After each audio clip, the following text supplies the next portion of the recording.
श्री आदित्यहृदय स्तोत्रम्। ओम अस्य श्री आदित्यहृदय स्तोत्र मंत्रस्य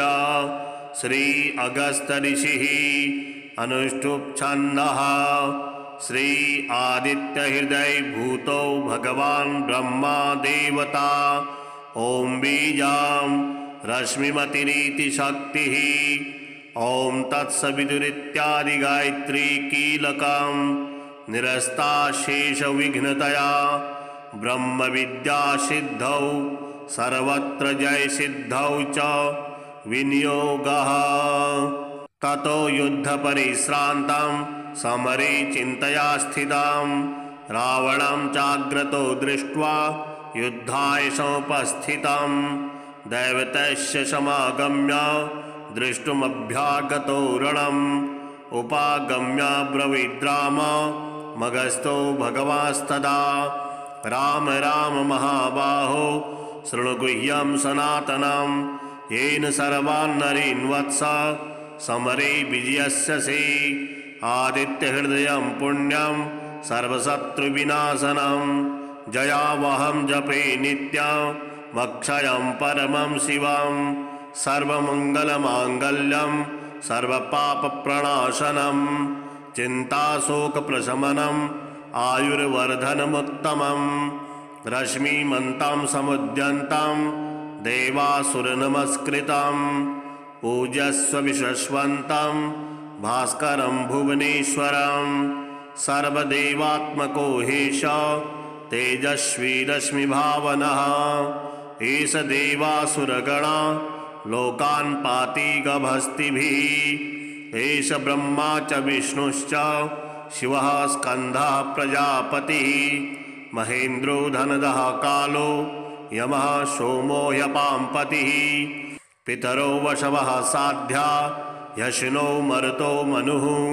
वायुर्वह्नि प्रजा प्राणा ऋतुकर्ता प्रभाकरः। आदित्यः सविता सूर्यः खगः पूषा गवस्तिमान् सुवर्णसदृशो भानुर्हिरण्यरेता दिवाकरः। हरिदश्वः सहस्रार्चिः सप्तसप्तिर्मरीचिमान् तिमिरोन्मथनः शम्भुस्त्वष्टा मार्तण्डको शुभान् हिरण्यगर्भः शिशिरस्तपनो भास्करो रविः। अग्निगर्भोदिते पुत्रः शङ्खः शिशिरनाशनः व्योमनाथस्तमो भेदी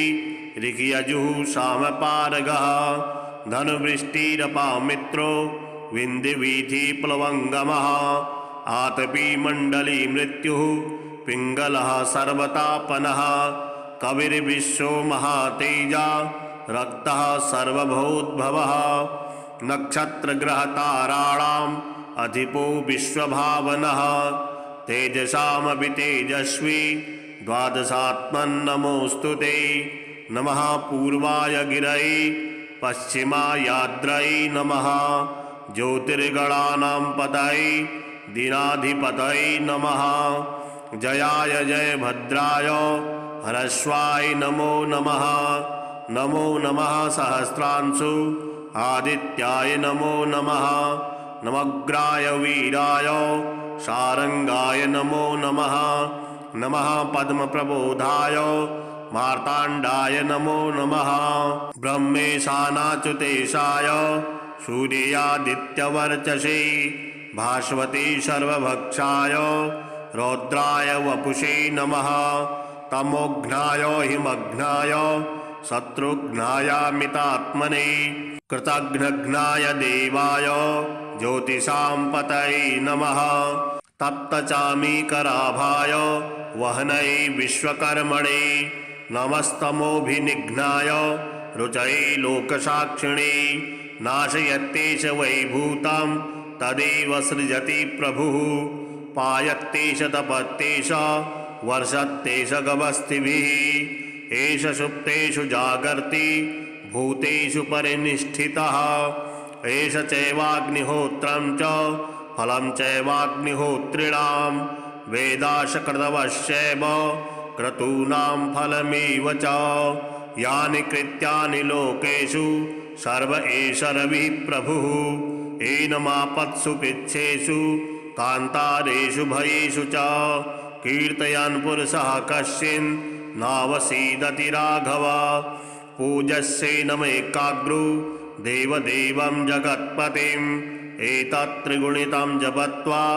युद्धेषु विजयस्यसि अस्मिन् क्षणे महाबाहु रावणं त्वं जहिष्यसि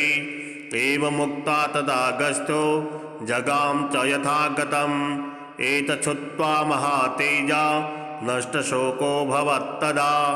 धारयामास सुप्रीतो राघवः प्रयतात्मवान् आदित्यं प्रेक्ष्य जपत्वा तु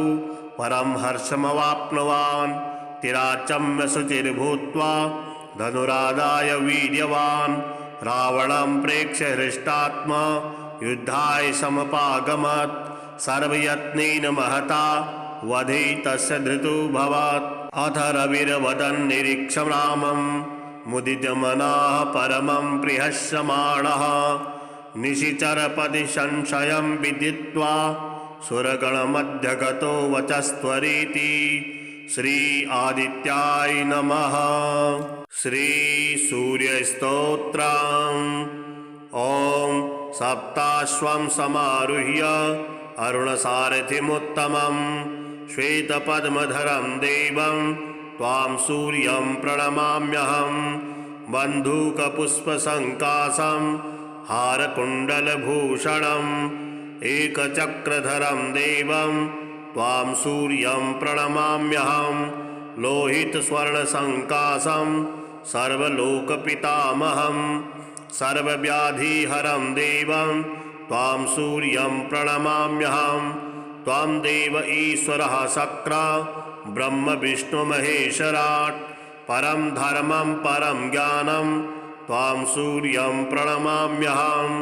त्वं देवलोककर्ता च कीर्त्यात्मा करणांशकं तेजोरुद्रधरं देवं त्वां सूर्यं प्रणमाम्यहं पृथिव्यप्तेजो वायुश्च आत्माप्याकाशमेव च सर्वज्ञं श्रीजगन्नाथं त्वां सूर्यं प्रणमाम्यहम् अखण्डमण्डलाकारं व्याप्तं येन चराचरं गगनालिङ्गमाराध्यं त्वां सूर्यं प्रणमाम्यहं निर्मलं निर्विकल्पं च निर्विकारं निरामयं जगत्कर्ता जगद्धर्ता त्वां सूर्यं प्रणमाम्यहं सूर्यस्तोत्रं जपे नित्यं ग्रहपीडाविनाशनं धनं धान्यं मनोवाञ्छा श्रियः प्राप्नोति नित्यशः शिवरात्रिसहस्रेषु कृत्वा जागरणं भवेत् यत्फलं लभते सर्वं तद्वै सूर्यस्य दर्शनात् एकादशी सहस्राणि साङ्क्रान्त्ययुतमेव च सप्तकोटिषु दर्शेषु तत्फलं सूर्यदर्शनात् अश्वमेधसहस्राणि वाजपेयशतानि च कोटिकन्याप्रदानानि तत्फलं सूर्यदर्शनात् गयापिण्डः परं दाने पितॄणां च समुद्धरं दृष्ट्वा ह्यग्रेश्वरं देवं तत्फलं समवाप्नुयात् अग्रेश्वरसमोपेतु सोमनाथस्तथैव च कैदारमुदकं पीत्वा पुनर्जन्म न विद्यते सूर्यस्तोत्रं पठे नित्यमेकचित्तः समाहितः दुःखदारिद्र्यविनिर्मुक्तः सूर्यलोकं स गच्छति। श्रीसूर्याय नमः। ततो युद्धपरिश्रान्तं समरे चिन्तया स्थितं रावणं चाग्रतो दृष्ट्वा युद्धाय समुपस्थितं दैवतस्य समागम्य द्रष्टुमभ्यागतो रणम् उपागम्य ब्रवीद्राम मगस्थो भगवास्तदा राम राम महाबाहो शृणु गुह्यं सनातनं येन सर्वान् नरीन् वत्स समरे विजयस्यसि आदित्यहृदयं पुण्यं सर्वशत्रुविनाशनं जयावहं जपे नित्यमक्षयं परमं शिवं सर्वमङ्गलमाङ्गल्यं सर्वपापप्रणाशनं चिन्ताशोकप्रशमनम् आयुर्वर्धनमुत्तमम् रश्मिमन्तं समुद्यन्तं देवासुरनमस्कृतं पूजस्व विश्वस्वन्तं भास्करं भुवनेश्वरं सर्वदेवात्मको हेश तेजस्वी रश्मिभावनः एष देवासुरगणा लोकान् पाति गभस्तिभिः एष ब्रह्मा च विष्णुश्च शिवः स्कन्दः प्रजापतिः महेन्द्रो धनदः कालो यमः सोमो ह्यपाम्पतिः पितरो वशवः साध्या यशिनो मरुतो मनुः वायुर्वह्नि प्रजा प्राणा ऋतुकर्ता प्रभाकरः आदित्यः सविता सूर्यः खगः पूषा गवस्तिमान् सुवर्णसदृशो भानुर्हिरण्यरेता दिवाकरः हरिदश्वः सहस्रार्चिः सप्तसप्तिर्मरीचिमान् तिमिरोन्मथनः शम्भुस्त्वष्टा मार्तण्डको शुभान् हिरण्यगर्भः शिशिरस्तपनो भास्करो रविः अग्निगर्भोदिते पुत्रः शङ्खः शिशिरनाशनः व्योमनाथस्तमो भेदी ऋग्यजुः सामपारगः धनुवृष्टिरपामित्रो विन्ध्यवीथिप्लवङ्गमः आतपी मण्डली मृत्युः पिङ्गलः सर्वतापनः कविर्विश्वो महातेजा रक्तः सर्वभूद्भवः नक्षत्रग्रहताराणाम् अधिपो विश्वभावनः तेजसामपि तेजस्वी द्वादशात्मन्नमोऽस्तु ते नमः पूर्वाय गिरये पश्चिमायाद्रये नमः ज्योतिर्गणानां पतये दीनाधिपतये नमः जयाय जयभद्राय ह्रस्वाय नमो नमः नमो नमः सहस्रांशु आदित्याय नमो नमः नमग्राय वीराय शारंगाय नमो नमः नमः पद्मप्रबोधाय मार्ताण्डाय नमो नमः ब्रह्मेशानाच्युतेशाय सूर्यादित्यवर्चसे भास्वते सर्वभक्षाय रौद्राय वपुषे नमः तमोघ्नाय हिमघ्नाय शत्रुघ्नायामितात्मने कृतघ्नघ्नाय देवाय ज्योतिषां पतये नमः तप्तचामीकराभाय वहनये विश्वकर्मणे नमस्तमोभिनिघ्नाय रुचये लोकसाक्षिणे नाशयत्येष वैभूतं तदेव सृजति प्रभुः पायत्येष तपत्येष वर्षत्येष गवस्तिभिः एष सुप्तेषु जागर्ति भूतेषु परिनिष्ठितः एष चैवाग्निहोत्रं च फलं चैवाग्निहोत्रिणां वेदाशकृतवश्चैव क्रतूनां फलमेव च यानि कृत्यानि लोकेषु सर्व एष रविः प्रभुः एनमापत्सु पिच्छेषु कान्तारेषु भयेषु च कीर्तयन् पुरुषः कश्चिन् नावसीदति राघव पूजस्येनमेकाग्रो देवदेवं जगत्पतिम् एतत्त्रिगुणितं जपत्वा युद्धेषु विजयस्यसि अस्मिन् क्षणे महाबाहु रावणं त्वं जहिष्यसि एवमुक्ता तदागस्त्यो जगाम च यथागतम् एतच्छ्रुत्वा महातेजा नष्टशोको भवत्तदा धारयामास सुप्रीतो राघवः प्रयतात्मवान् आदित्यं प्रेक्ष्य जपत्वा तु परं हर्षमवाप्नुवान् तिराचम्य शुचिर्भूत्वा धनुरादाय वीर्यवान् रावणं प्रेक्ष्य हृष्टात्मा युद्धाय समपागमत् सर्वयत्नेन महता वधे तस्य धृतोऽभवत् अथ रविर्वदन् निरीक्षं रामं मुदितमनः परमं प्रिहस्यमाणः निशिचरपदि संशयं विदित्वा सुरगणमध्यगतो वचस्त्वरीति श्री आदित्याय नमः। श्री सूर्यस्तोत्रम्। ॐ सप्ताश्वं समारुह्य अरुणसारथिमुत्तमं श्वेतपद्मधरं देवं त्वां सूर्यं प्रणमाम्यहं बन्धूकपुष्पसङ्कासं हारकुण्डलभूषणम् एकचक्रधरं देवं त्वां सूर्यं प्रणमाम्यहं लोहितस्वर्णसङ्कासं सर्वलोकपितामहं सर्वव्याधिहरं देवं त्वां सूर्यं प्रणमाम्यहं त्वां देव ईश्वरः शक्र ब्रह्म विष्णुमहेश्वराट् परं धर्मं परं ज्ञानं त्वां सूर्यं प्रणमाम्यहं त्वं देवलोककर्ता च कीर्त्यात्मा करणांशकं तेजोरुद्रधरं देवं त्वां सूर्यं प्रणमाम्यहं पृथिव्यप्तेजो वायुश्च आत्माप्याकाशमेव च सर्वज्ञं श्रीजगन्नाथं त्वां सूर्यं प्रणमाम्यहम् अखण्डमण्डलाकारं व्याप्तं येन चराचरं गगनालिङ्गमाराध्यं त्वां सूर्यं प्रणमाम्यहं निर्मलं निर्विकल्पं च निर्विकारं निरामयं जगत्कर्ता जगद्धर्ता त्वां सूर्यं प्रणमाम्यहं सूर्यस्तोत्रं जपे नित्यं ग्रहपीडाविनाशनं धनं धान्यं मनोवाञ्छा श्रियः प्राप्नोति नित्यशः शिवरात्रिसहस्रेषु कृत्वा जागरणं भवेत् यत्फलं लभते सर्वं तद्वै सूर्यस्य दर्शनात् एकादशी सहस्राणि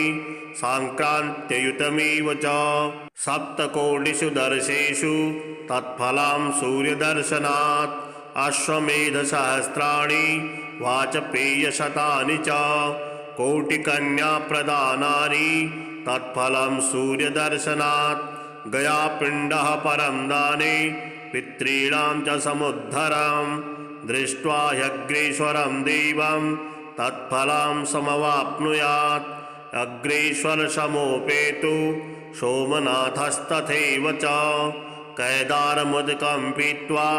पुनर्जन्म न विद्यते सूर्यस्तोत्रं पठे नित्यमेकचित्तः समाहितः दुःखदारिद्र्यनिर्मुक्तः सूर्यलोकं स गच्छति श्रीसूर्याय नमः। ततो युद्धपरिश्रान्तं समरे चिन्तया स्थितं रावणं चाग्रतो दृष्ट्वा युद्धाय समुपस्थितं दैवतस्य समागम्य दृष्टुमभ्यागतो रणम् उपागम्य ब्रवीद्राम मगस्थो भगवास्तदा राम राम महाबाहो शृणुगुह्यं सनातनं येन सर्वान् नरीन् वत्स समरे विजयस्यसि आदित्यहृदयं पुण्यं सर्वशत्रुविनाशनं जयावहं जपे नित्यमक्षयं परमं शिवं सर्वमङ्गलमाङ्गल्यं सर्वपापप्रणाशनं चिन्ताशोकप्रशमनम् आयुर्वर्धनमुत्तमं रश्मिमन्तं समुद्यन्तं देवासुरनमस्कृतं पूजस्व विश्वस्वन्तं भास्करं भुवनेश्वरं सर्वदेवात्मको हेश तेजस्वी रश्मिभावनः एष देवासुरगणा लोकान् पाति गभस्तिभिः एष ब्रह्मा च विष्णुश्च शिवः स्कन्दः प्रजापतिः महेन्द्रो धनदः कालो यमः सोमो ह्यपाम्पतिः पितरो वशवः साध्या यशिनो मरुतो मनुः वायुर्वह्नि प्रजा प्राणा ऋतुकर्ता प्रभाकरः आदित्यः सविता सूर्यः खगः पूषा गवस्तिमान् सुवर्णसदृशो भानुर्हिरण्यरेता दिवाकरः हरिदश्वः सहस्रार्चिः सप्तसप्तिर्मरीचिमान् तिमिरोन्मथनः शम्भुस्त्वष्टा मार्तण्डको शुभान् हिरण्यगर्भः शिशिरस्तपनो भास्करो रविः अग्निगर्भोदिते पुत्रः शङ्खः शिशिरनाशनः व्योमनाथस्तमो भेदी ऋषियजुः सामपारगः धनुवृष्टिरपामित्रो विन्ध्यवीथिप्लवङ्गमः आतपी मण्डली मृत्युः पिङ्गलः सर्वतापनः कविर्विश्वो महातेजा रक्तः सर्वभूद्भवः नक्षत्रग्रहताराणाम् अधिपो विश्वभावनः तेजसामपि तेजस्वी द्वादशात्मन्नमोऽस्तु ते नमः पूर्वाय गिरये पश्चिमायाद्रये नमः ज्योतिर्गणानां पतये दीनाधिपतये नमः जयाय जयभद्राय ह्रस्वाय नमो नमः नमो नमः सहस्रांशु आदित्याय नमो नमः नमग्राय वीराय शारंगाय नमो नमः नमः पद्मप्रबोधाय मार्ताण्डाय नमो नमः ब्रह्मेशानाच्युतेशाय सूर्यादित्यवर्चसे भास्वती सर्वभक्षाय रौद्राय वपुषे नमः तमोघ्नाय हिमघ्नाय शत्रुघ्नायामितात्मने कृतघ्नघ्नाय देवाय ज्योतिषां पतये नमः तप्तचामीकराभाय वहनये विश्वकर्मणे नमस्तमोभिनिघ्नाय रुचये लोकसाक्षिणे नाशयत्येष वैभूतं तदेव सृजति प्रभुः पायत्येष तपत्येष वर्षत्येष गवस्तिभिः एष सुप्तेषु जागर्ति भूतेषु परिनिष्ठितः एष चैवाग्निहोत्रं च फलं चैवाग्निहोत्रिणां वेदाशकृतवश्चैव क्रतूनां फलमेव च यानि कृत्यानि लोकेषु सर्व एष रविः प्रभुः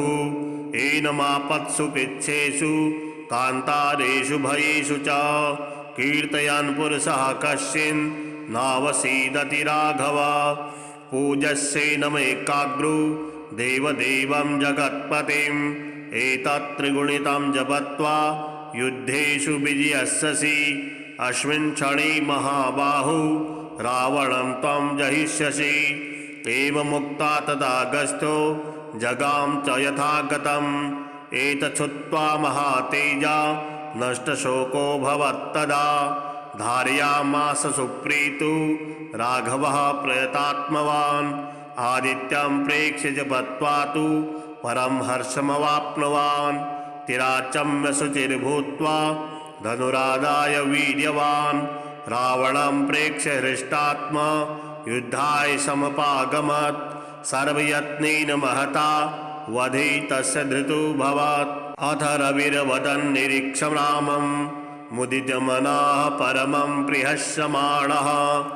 निशिचरपदि संशयं विदित्वा सुरगणमध्यगतो वचस्त्वरीति श्री आदित्याय नमः। श्री सूर्यस्तोत्रम्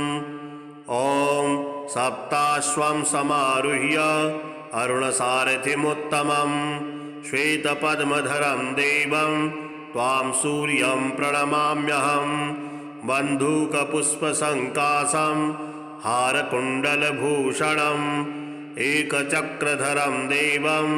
त्वां सूर्यं प्रणमाम्यहं लोहितस्वर्णसङ्कासं सर्वलोकपितामहं सर्वव्याधिहरं देवं त्वां सूर्यं प्रणमाम्यहं त्वां देव ईश्वरः शक्र ब्रह्म विष्णुमहेश्वराट् परं धर्मं परं ज्ञानं त्वां सूर्यं प्रणमाम्यहं त्वं देवलोककर्ता च कीर्त्यात्मा करणांशकं तेजो रुद्रधरं देवं त्वां सूर्यं प्रणमाम्यहं पृथिव्यप्तेजो वायुश्च आत्माप्याकाशमेव च सर्वज्ञं श्रीजगन्नाथं त्वां सूर्यं प्रणमाम्यहम् अखण्डमण्डलाकारं व्याप्तं येन चराचरं गगनालिङ्गमाराध्यं त्वां सूर्यं प्रणमाम्यहं निर्मलं निर्विकल्पं च निर्विकारं निरामयं जगत्कर्ता जगद्धर्ता त्वां सूर्यं प्रणमाम्यहं सूर्यस्तोत्रं जपे नित्यं ग्रहपीडाविनाशनं धनं धान्यं मनोवाञ्छा श्रियः प्राप्नोति नित्यशः शिवरात्रिसहस्रेषु कृत्वा जागरणं भवेत् यत्फलं लभते सर्वं तद्वै सूर्यस्य दर्शनात् एकादशी सहस्राणि साङ्क्रान्त्ययुतमेव च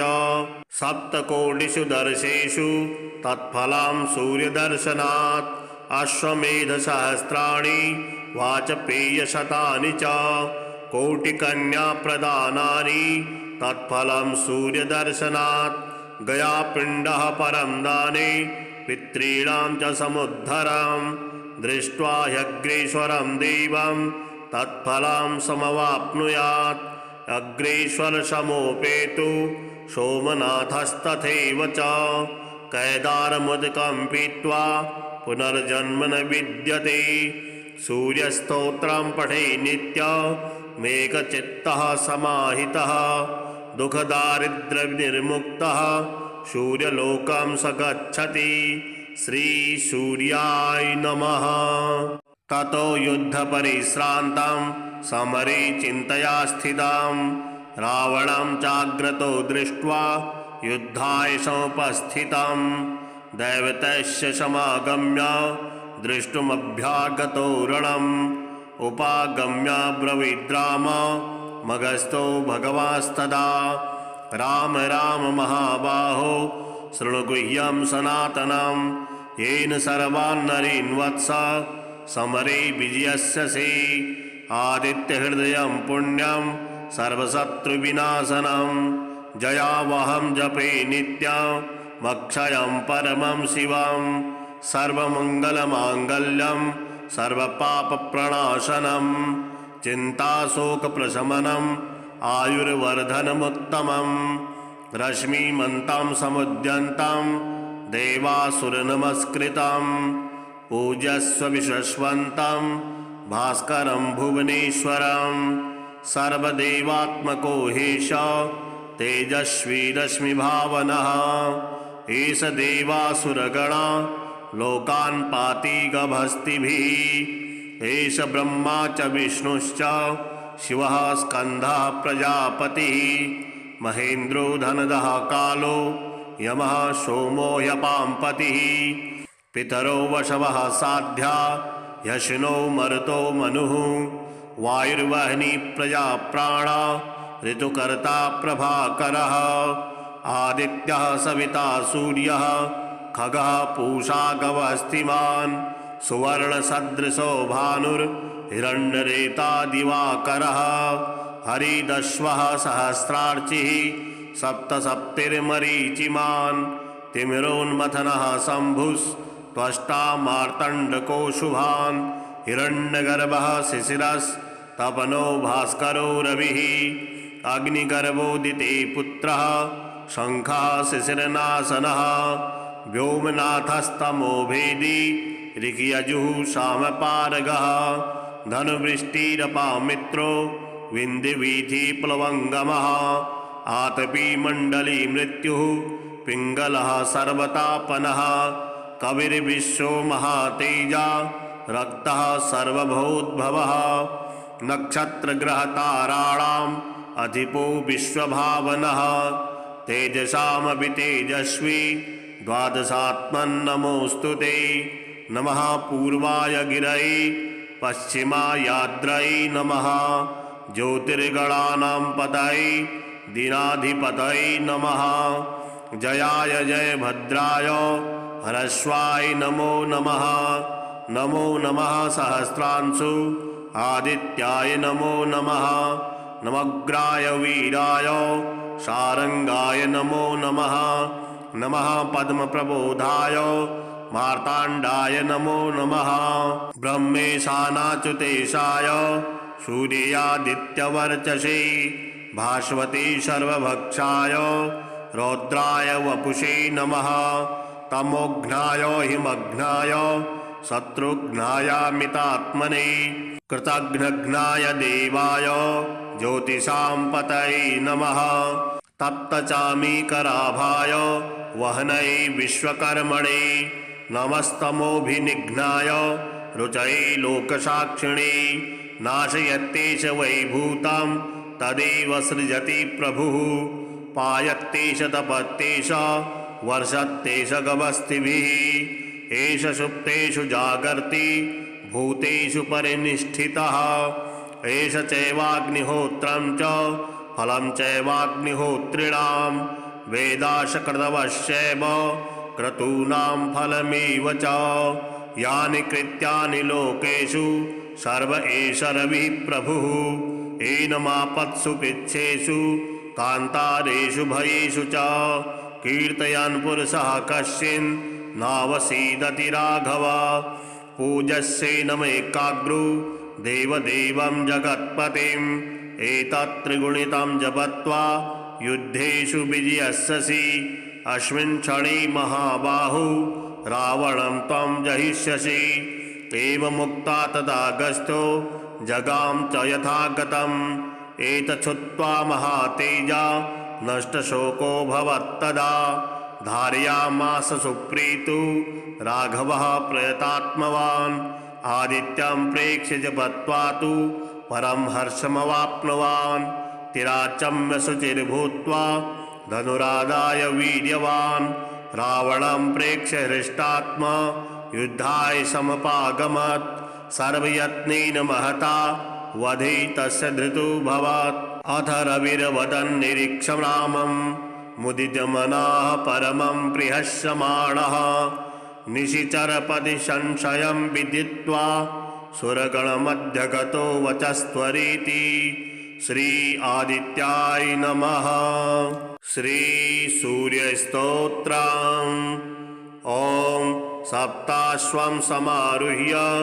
अरुणसारथिमुत्तमं श्वेतपद्मधरं देवं त्वां सूर्यं प्रणमाम्यहं बन्धूकपुष्पसङ्काशं हारकुण्डलभूषणम् एकचक्रधरं देवं त्वां सूर्यं प्रणमाम्यहं लोहितस्वर्णसङ्काशं सर्वलोकपितामहं सर्वव्याधिहरं देवं त्वां सूर्यं प्रणमाम्यहं त्वां देव ईश्वरः शक्र ब्रह्म विष्णुमहेश्वराट् परं धर्मं परं ज्ञानं त्वां सूर्यं प्रणमाम्यहं त्वं देवलोककर्ता च कीर्त्यात्मा करणांशकं तेजोरुद्रधरं देवं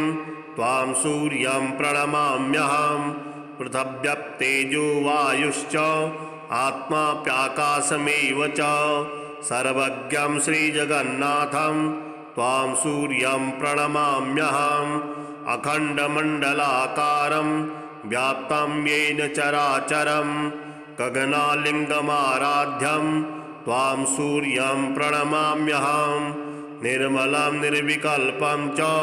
निर्विकारं निरामयं जगत्कर्ता जगद्धर्ता त्वां सूर्यं प्रणमाम्यहं सूर्यस्तोत्रं जपे नित्यं ग्रहपीडाविनाशनं धनं धान्यं मनोवाञ्छा श्रियः प्राप्नोति नित्यशः शिवरात्रिसहस्रेषु कृत्वा जागरणं भवेत् यत्फलं लभते सर्वं तद्वै सूर्यस्य दर्शनात् एकादशी सहस्राणि साङ्क्रान्त्ययुतमेव च सप्तकोटिषु दर्शेषु तत्फलं सूर्यदर्शनात् अश्वमेधसहस्राणि वाजपेयशतानि च कोटिकन्याप्रदानानि तत्फलं सूर्यदर्शनात् गयापिण्डः परं दाने पितॄणां च समुद्धरं दृष्ट्वा ह्यग्रेश्वरं देवं तत्फलं समवाप्नुयात् अग्रेश्वरसमोपेतु सोमनाथस्तथैव च कैदारमुदकं पीत्वा पुनर्जन्म न विद्यते सूर्यस्तोत्रं पठे नित्यमेकचित्तः समाहितः दुःखदारिद्र्यनिर्मुक्तः सूर्यलोकं स गच्छति। श्री सूर्याय नमः। ततो युद्धपरिश्रान्तं समरे चिन्तया स्थितां रावणं चाग्रतो दृष्ट्वा युद्धाय समुपस्थितं दैवतस्य समागम्य दृष्टुमभ्यागतो रणम् उपागम्य ब्रवीद्राम मगस्थो भगवास्तदा राम राम महाबाहो शृणुगुह्यं सनातनं येन सर्वान् नरीन् वत्स समरे विजयस्यसि आदित्यहृदयं पुण्यं सर्वशत्रुविनाशनं जयावहं जपे नित्यमक्षयं परमं शिवं सर्वमङ्गलमाङ्गल्यं सर्वपापप्रणाशनं चिन्ताशोकप्रशमनम् आयुर्वर्धनमुत्तमं रश्मिमन्तं समुद्यन्तं देवासुरनमस्कृतं पूजस्व विश्वस्वन्तं भास्करं भुवनेश्वरं सर्वदेवात्मको हेश तेजस्वी रश्मिभावनः एष देवासुरगणा लोकान् पाति गभस्तिभिः एष ब्रह्मा च विष्णुश्च शिवः स्कन्दः प्रजापतिः महेन्द्रो धनदः कालो यमः सोमो ह्यपाम्पतिः पितरो वशवः साध्या यशिनो मरुतो मनुः वायुर्वह्नि प्रजा प्राणा ऋतुकर्ता प्रभाकरः आदित्यः सविता सूर्यः खगः पूषा गवस्तिमान् सुवर्णसदृशो भानुर्हिरण्यरेता दिवाकरः हरिदश्वः सहस्रार्चिः सप्तसप्तिर्मरीचिमान् तिमिरोन्मथनः शम्भुस्त्वष्टा मार्तण्डको शुभान् हिरण्यगर्भः शिशिरस्तपनो भास्करो रविः अग्निगर्भोदिते पुत्रः शङ्खः शिशिरनाशनः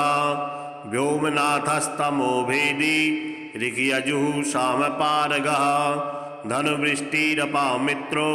विन्ध्यवीथिप्लवङ्गमः आतपीमण्डली मृत्युः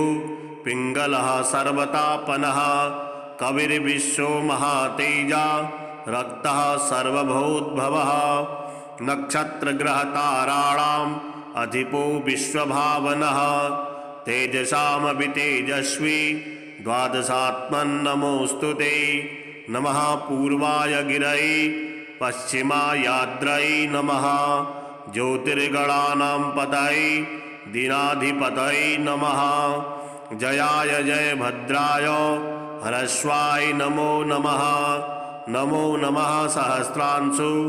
आदित्याय नमो नमः नमग्राय वीराय शारंगाय नमो नमः नमः पद्मप्रबोधाय मार्ताण्डाय नमो नमः ब्रह्मेशानाच्युतेशाय सूर्यादित्यवर्चसे भास्वते सर्वभक्षाय रौद्राय वपुषे नमः तमोघ्नाय हिमघ्नाय शत्रुघ्नायामितात्मने कृतघ्नघ्नाय देवाय ज्योतिषां पतये नमः तप्तचामीकराभाय वहनये विश्वकर्मणे नमस्तमोभिनिघ्नाय रुचये लोकसाक्षिणे नाशयत्येष वैभूतं तदेव सृजति प्रभुः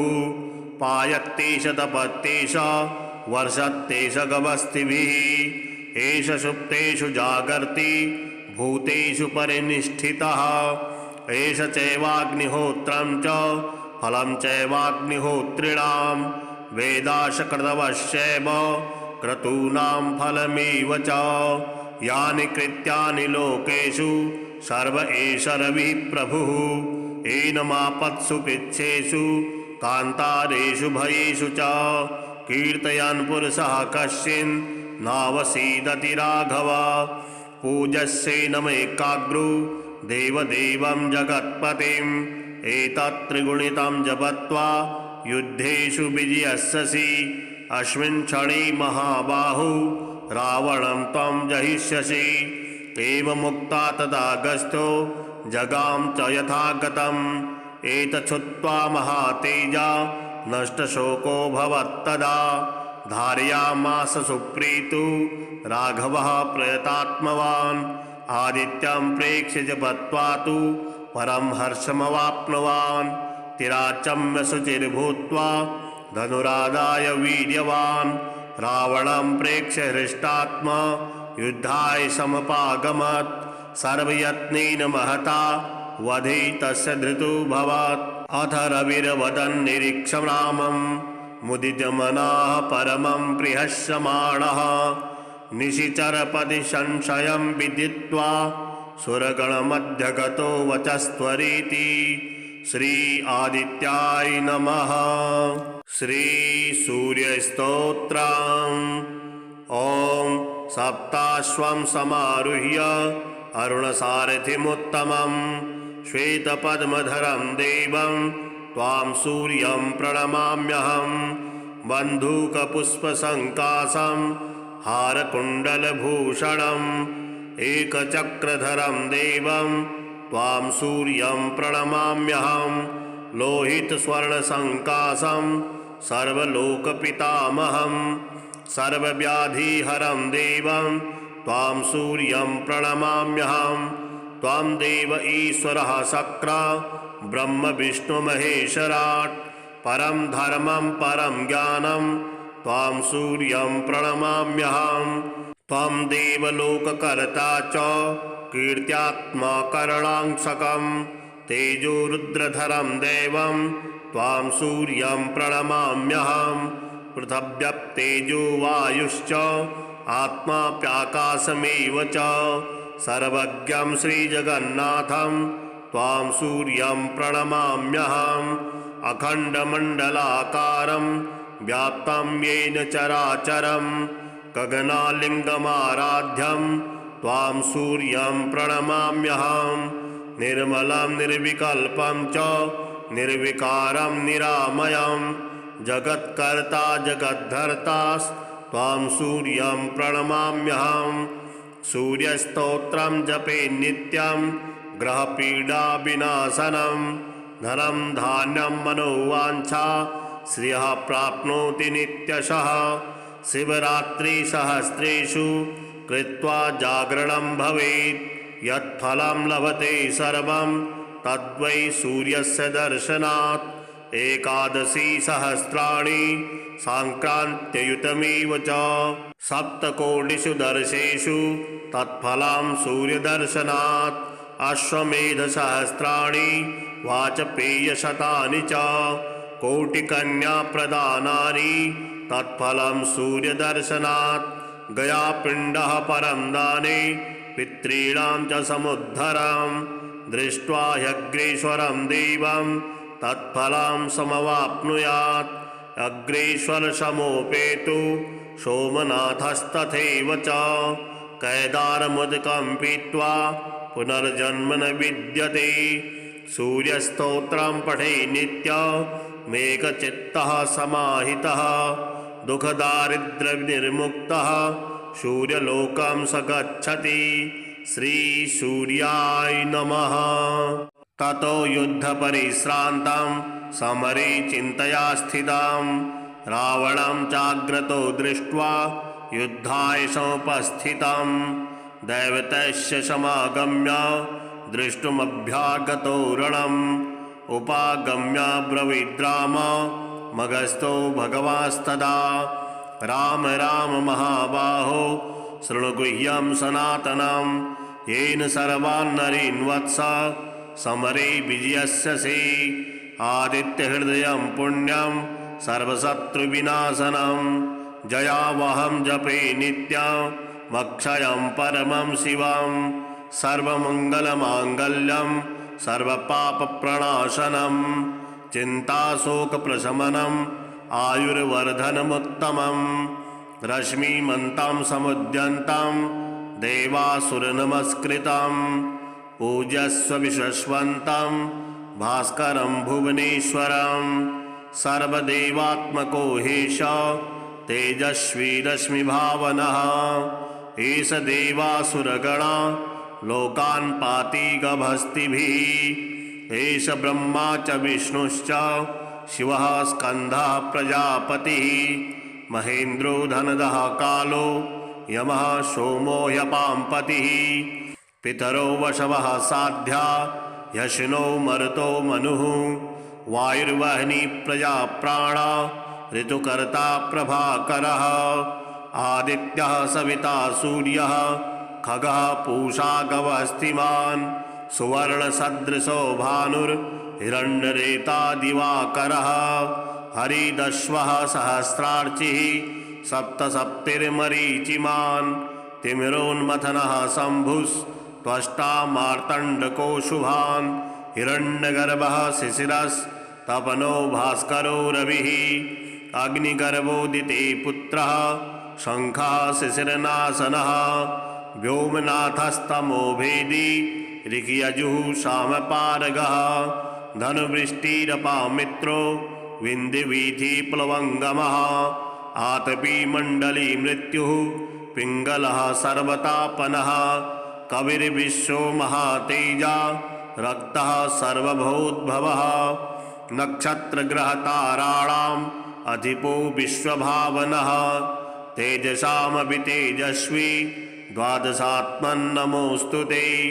नमः पूर्वाय गिरये पश्चिमायाद्रये नमः ज्योतिर्गणानां पतये दीनाधिपतये नमः जयाय जयभद्राय ह्रस्वाय नमो नमः नमो नमः सहस्रांशु आदित्याय नमो नमः नमग्राय वीराय शारंगाय नमो नमः नमः पद्मप्रबोधाय मार्ताण्डाय नमो नमः ब्रह्मेशानाच्युतेशाय सूर्यादित्यवर्चसे भास्वते सर्वभक्षाय रौद्राय वपुषे नमः तमोघ्नाय हिमघ्नाय शत्रुघ्नायामितात्मने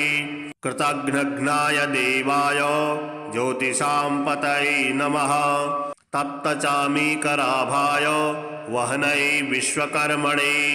नमस्तमोभिनिघ्नाय रुचये लोकसाक्षिणे नाशयत्येष वैभूतं तदेव सृजति प्रभुः पायत्येष तपत्येष वर्षत्येष गवस्तिभिः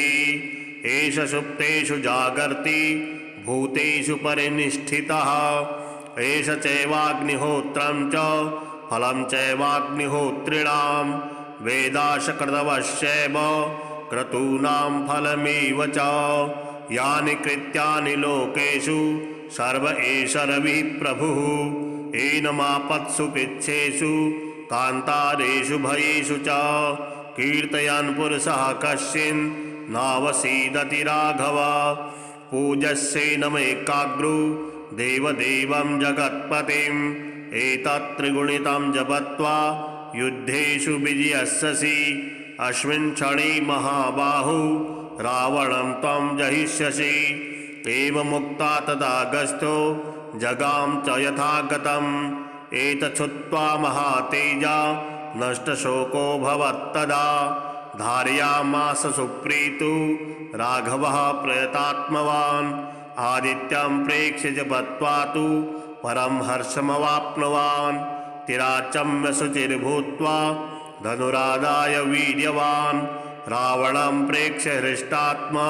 युद्धाय समपागमत् सर्वयत्नेन महता वधे तस्य धृतोऽभवत् अथ रविर्वदन् निरीक्षं रामं मुदितमनः परमं प्रिहस्यमाणः निशिचरपदि संशयं विदित्वा सुरगणमध्यगतो वचस्त्वरीति श्री आदित्याय नमः। श्री सूर्यस्तोत्रम् ॐ सप्ताश्वं समारुह्य अरुणसारथिमुत्तमं श्वेतपद्मधरं देवं त्वां सूर्यं प्रणमाम्यहं बन्धूकपुष्पसङ्काशं हारकुण्डलभूषणम् एकचक्रधरं देवं त्वां सूर्यं प्रणमाम्यहं लोहितस्वर्णसङ्काशं सर्वलोकपितामहं सर्वव्याधिहरं देवं त्वां सूर्यं प्रणमाम्यहं त्वां देव ईश्वरः शक्र ब्रह्म विष्णुमहेश्वराट् परं धर्मं परं ज्ञानं त्वां सूर्यं प्रणमाम्यहं त्वं देवलोककर्ता च कीर्त्यात्मा करणांशकं तेजोरुद्रधरं देवं त्वां सूर्यं प्रणमाम्यहं पृथिव्यप्तेजो वायुश्च आत्माप्याकाशमेव च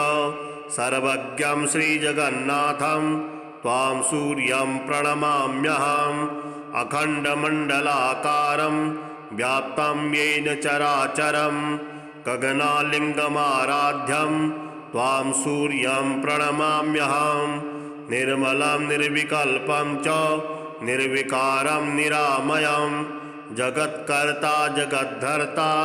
त्वां सूर्यं प्रणमाम्यहं सूर्यस्तोत्रं जपे नित्यं ग्रहपीडाविनाशनं धनं धान्यं मनोवाञ्छा श्रियः प्राप्नोति नित्यशः शिवरात्रिसहस्रेषु कृत्वा जागरणं भवेत् यत्फलं लभते सर्वं तद्वै सूर्यस्य दर्शनात् एकादशी सहस्राणि साङ्क्रान्त्ययुतमेव च सप्तकोटिषु दर्शेषु तत्फलं सूर्यदर्शनात् अश्वमेधसहस्राणि वाजपेयशतानि च कोटिकन्याप्रदानानि तत्फलं सूर्यदर्शनात् गयापिण्डः परं दाने पितॄणां च समुद्धरं दृष्ट्वा ह्यग्रेश्वरं देवं तत्फलं समवाप्नुयात् अग्रेश्वरसमोपेतु सोमनाथस्तथैव च कैदारमुदकं पीत्वा पुनर्जन्म न विद्यते सूर्यस्तोत्रं पठे नित्यमेकचित्तः समाहितः दुःखदारिद्र्यनिर्मुक्तः सूर्यलोकं स गच्छति। श्रीसूर्याय नमः।